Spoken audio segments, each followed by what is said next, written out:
Conviction, and post that conviction the quantum of sentence has been pronounced against Lalu Prasad Yadav and 44 other convicted in the infamous Fodder scam. 5 years in jail as well as 25 lakh rupees fine. We have Mr. Shesh Narayan Singh with us, joining us from Bangalore, as well as our correspondent Prakash Singh from outside the special CBI court in Ranchi. But before we come across to both of you, let's quickly play out a reaction from the Deputy Leader of Opposition in the Rajya Sabha, Mr. Ravi Shankar Prasad. Well, speaking for myself, I speak today with a lot of mixed feelings. You know, Lalu Prasad is much elder to me, but we were in the same students' union where he was the president, Sushil Modi was the general secretary, I was the assistant general secretary. JP movement started, we all joined together, went to jail. Bhrashtachar mitana hai, Naya Bihar banana hai. And then Sushil Modi was the PIL petitioner, I was the lawyer in Patna High Court, which led to the CBI inquiry in the Fodder scam, whose final verdict is today. With corruption, law will catch up with you. That is the message I would like to. All right, that was Ravi Shankar Prasad. Mr. Shesh Narayan Singh, you have in fact been tracking this entire case for a very long time. You have been a journalist for many decades. Just take us through, this personality called Lalu Prasad Yadav and why this conviction becomes all the more important. Because as Prakash Singh was mentioning, Lalu Prasad Yadav, under the garb of, his sense of humor, attracting a lot of, people, attracting a lot of glamour and a very glitzy presence in his own way, rustic yet glitzy presence that he had for all these years, has in a way tried to overshadow, the seriousness of a case like the Fodder scam.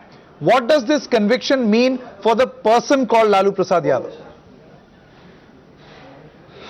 Well, as far as Lalu Prasad Yadav is concerned, this conviction is, as we had been saying for many days, it's the end of his political ambitions. Maybe he's somebody from his families or from his friends, everybody. Somebody might get something.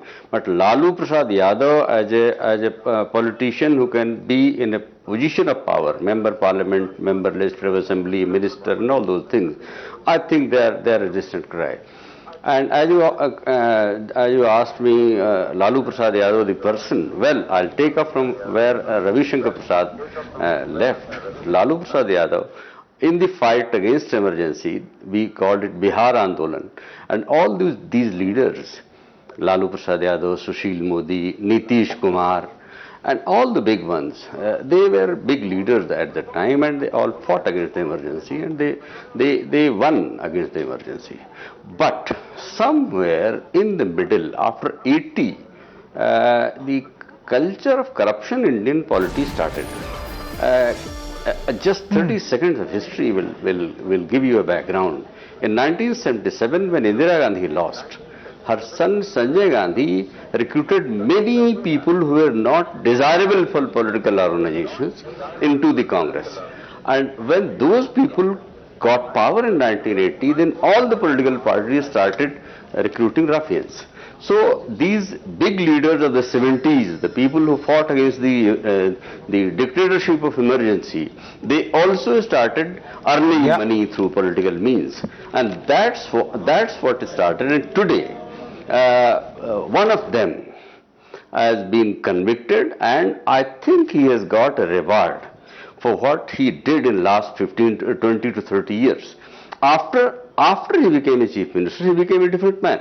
So many of the political leaders who were there very active in 1970s, who were very honorable leaders, who always fought against corruption. Absolutely. Today, the prime so in effect, what you're trying to say, Mr. Shesh Narayan Singh, in effect, what you're trying to say is that, the law proverbially has caught up with Mr. Lalu Prasad Yadav.